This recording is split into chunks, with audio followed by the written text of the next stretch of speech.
Boa noite a todos. Primeiramente, eu gostaria de agradecer por mais uma oportunidade que me foi dada, né? Agradecer aos colegas Márcia Vasconcelos e do Domingos Viscondes, né, que são os idealizadores desse espaço aqui, esse espaço semanal. E hoje eu vou tratar, nessa palestra, sobre o tema o que é um ETF e como investir. Vou compartilhar aqui a tela. Está todo mundo conseguindo ver? Está todo mundo conseguindo ver ó, o PowerPoint? Sim, estou vendo. Perfeito. Você vai aumentar ele? É bom, né? Se conseguir aumentar um pouquinho, dá para ler, mas se tá... Ficou melhor? Se não, eu acho que não tapou nada, não. Não, aí você começa a tapar, tem que aumentar, porque você começa a tapar algumas... assim... Eu estou vendo ele inteiro, mas... Isso. Está melhor agora? Ótimo. Pessoal, o ETF, Exchange Traded Fund, é uma classe de ativo, certo? Que ele pode ser tanto de renda fixa como de renda variável, conforme eu vou explicar mais à frente. E é uma classe de ativo que já é bastante conhecida no mundo inteiro e ela está bastante em evidência aqui no nosso país. É uma classe de ativo bastante prática e versátil, né? E ela é bastante apropriada para aqueles investidores iniciantes que estão dando os primeiros passos nos investimentos, né? Ainda não tem tanta familiaridade com classes de ativos mais arriscados, como ações individuais, né, e fundos imobiliários. Então, vai ser uma palestra muito interessante, vocês vão gostar bastante. Quem não conhece essa classe de ativos vai passar a conhecer hoje, com essa palestra, e acredito que vai se interessar por começar a investir nela. Mas, antes de adentrar mais a fundo no tema, gostaria de fazer uma breve apresentação. Meu nome é Pedro Pinheiro Neto, sou bacharel em Ciências Contábeis, investidor, aprovado no exame da Ancord, fundador do blog Seja Independente, autor do livro Aprenda a Investir, Seja Independente e educador financeiro. Vou passar aqui. Agora eu queria voltar.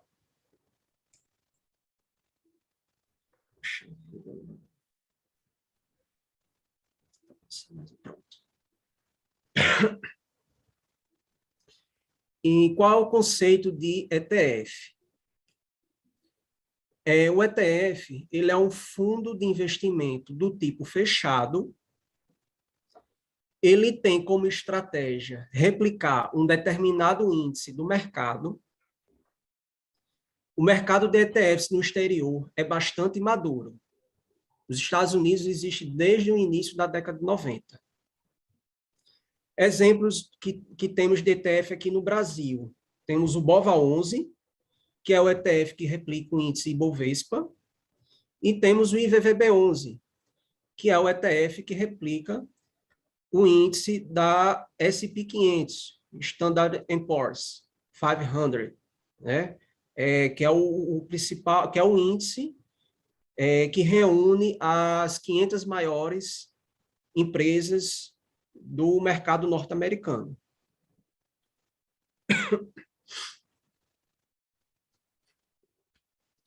E quais são, vocês devem ter visto ali que eu falei que o ETF é um fundo de investimento do tipo fechado.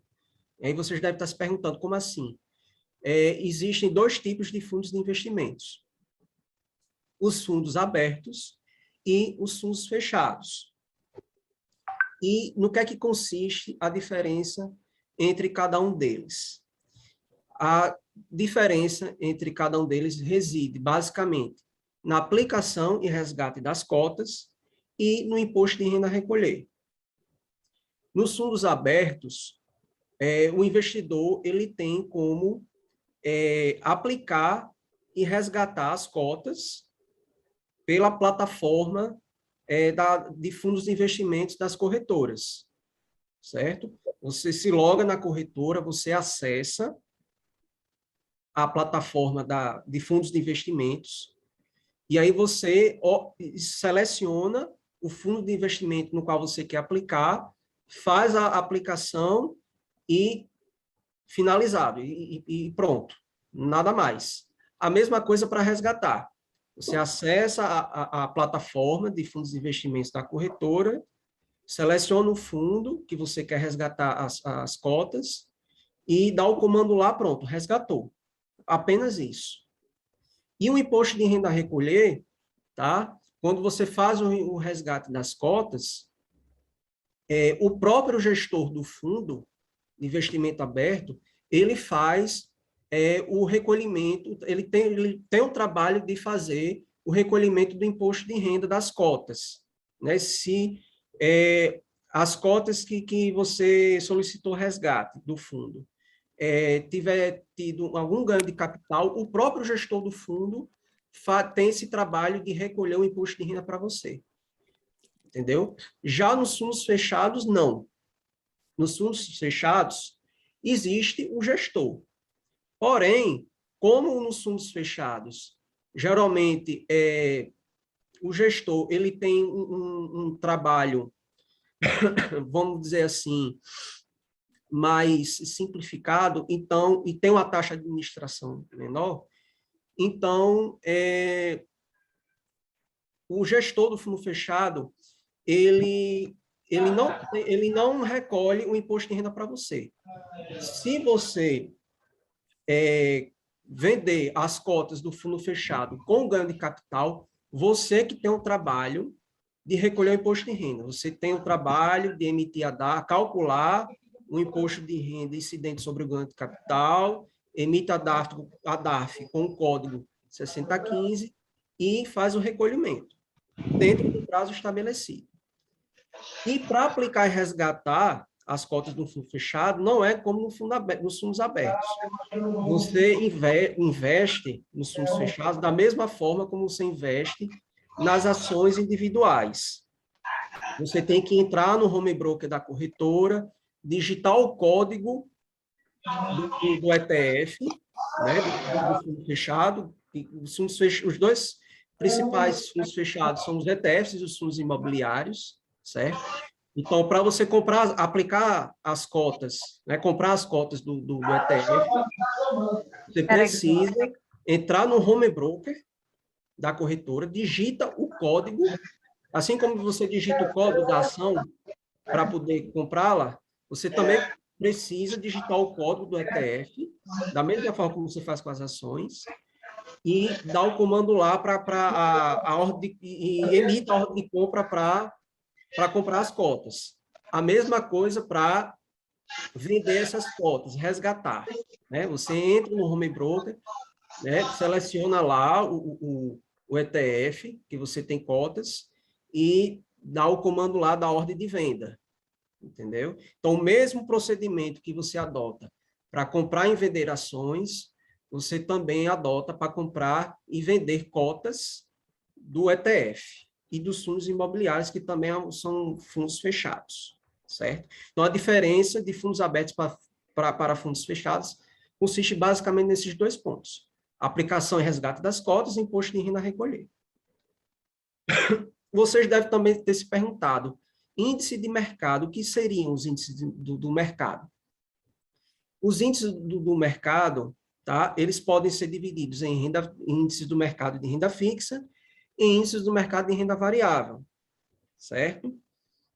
E o mercado financeiro, como um todo, eles costumam dividir as classes de ativo em índices, certo? O que seriam esses índices? Esses índices seriam cestas. Seriam cestas segmentadas de cada classe de ativo.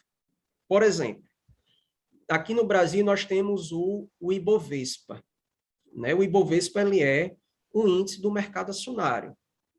É um índice que reúne as 100 empresas as 100 ações mais negociadas nos pregões diários da Bolsa, certo? Que seriam as grandes, vamos dizer assim, Petrobras, Vale, e os bancos tradicionais, Itaú, Bradesco, Banco do Brasil, Magazine Luiza, né, que se tornou grande aí ultimamente. Enfim, eles reúnem as 100 maiores ações, né, as 100 ações mais negociadas nos pregões diários da Bolsa. Tá? Eles também eles subdividem, segmentam também em outros índices. Por exemplo, índice do setor elétrico, né? Ele é uma cesta, um índice que reúne apenas as ações do setor elétrico, as maiores ações do setor elétrico. Os fundos imobiliários também têm o IFIX, né? Que é um índice que reúne os fundos imobiliários mais negociados na Bolsa. E assim vai, certo? Quais seriam as vantagens dos ETFs? Os ETFs, eles têm as seguintes vantagens. Primeiro, ele adota uma estratégia passiva, né? Como ele replica uma determinada cesta, um determinado índice do mercado, então eles embutem um menor risco, certo? Eles também têm como vantagem diversificar em várias classes de ativos. Se você quiser, se você for um investidor com perfil conservador ou moderado e não quiser se aprofundar tanto no estudo do mercado financeiro, você consegue montar uma boa política, estratégia de investimento, investindo apenas em ETFs. Né? Porque como eles segmentam, como os ETFs eles replicam índices, que nada mais são do que cestas segmentadas dos mercados, né? Tanto em renda variável como em renda fixa, você consegue montar uma carteira de investimento bem diversificada apenas com os ETFs.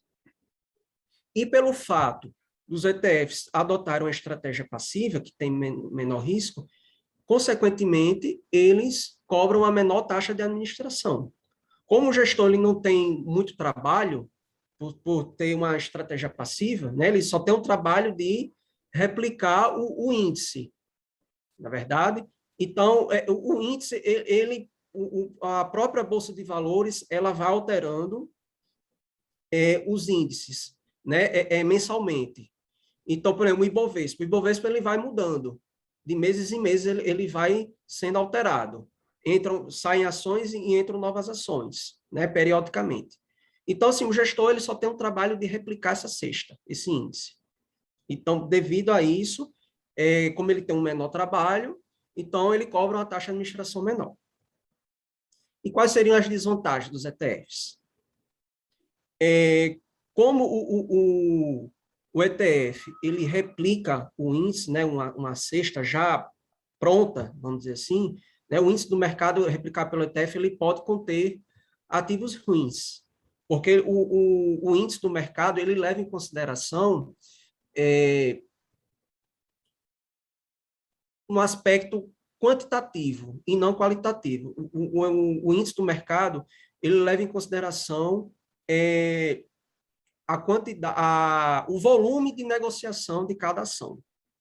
Ele leva em consideração o volume, né? Ele leva em consideração o aspecto quantitativo da ação, da empresa, e não o aspecto qualitativo. Por exemplo, no Ibovespa nós temos as grandes empresas, né? Petrobras, Eletrobras, Vale, e assim sucessivamente. Não é pelo fato de elas serem as ações mais negociadas na Bolsa que elas sejam as melhores, que elas tenham a melhor governança e tenham os melhores resultados. Entendeu? Então, a primeira desvantagem do ETF é essa. Ela contém ativos ruins. Tá? E a segunda desvantagem é a necessidade de recolher o imposto de renda sobre o ganho de capital, como eu expliquei anteriormente, né?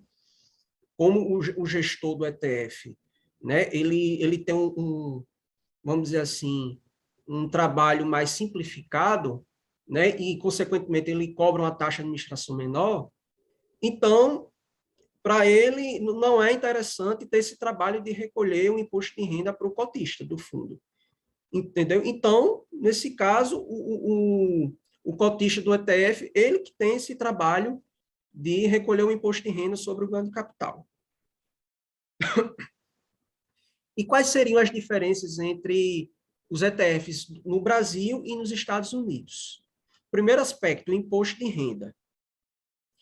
Nos Estados Unidos, o investidor não residente, ele conta com isenção de R$ 35 mil mensais em todas as classes de ativos. As ações que são chamadas de stocks, os REITs, que são os fundos imobiliários de lá, e também os ETFs. Né?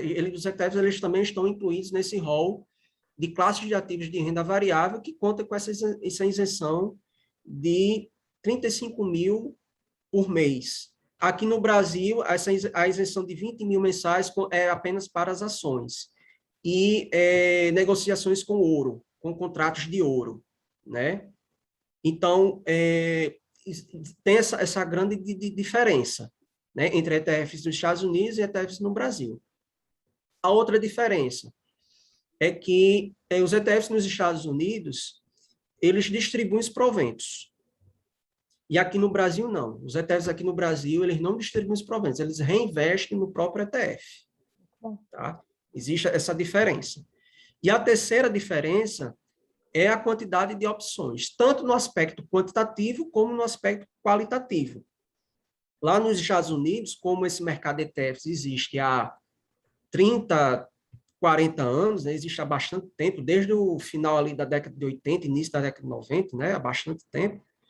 Então, já é um mercado bastante maduro lá, e existe uma infinidade de opções de ETFs lá nos Estados Unidos, no mundo, se você quiser investir globalmente no mundo inteiro, através dos estados da Bolsa de Valores norte-americana, você consegue, tranquilamente, entendeu? E também o aspecto qualitativo, né? Você também consegue, além de você ter muitas opções, né? Você também tem opções mais atraentes, entendeu? Tanto em termos de rentabilidade como em termos de taxa de administração.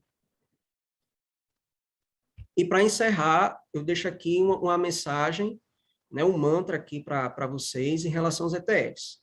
Procure sempre respeitar o seu perfil investidor na seleção de ETFs para a formação da sua carteira de investimentos. Certo?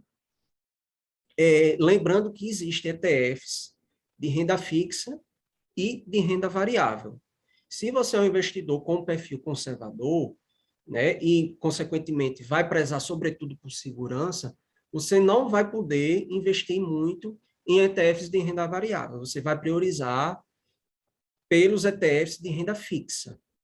Lembrando que, quando você investe, mesmo que você tenha um perfil conservador, mas decida investir lá nos Estados Unidos e investir em ETFs de renda fixa, inevitavelmente, esses ETFs de renda fixa vão representar a parcela de renda variável da sua carteira de investimentos.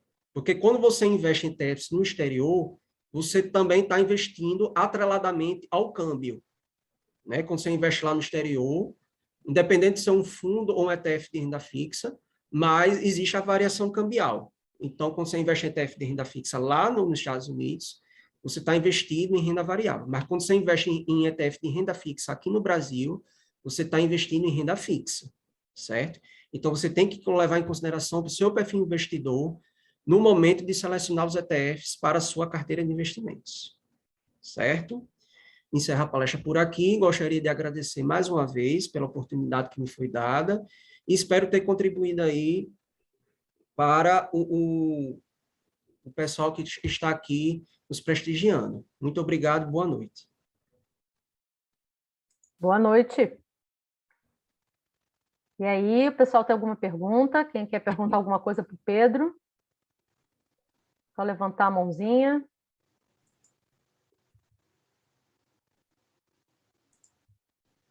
Eu hoje não estou vendo direito. Visualizar.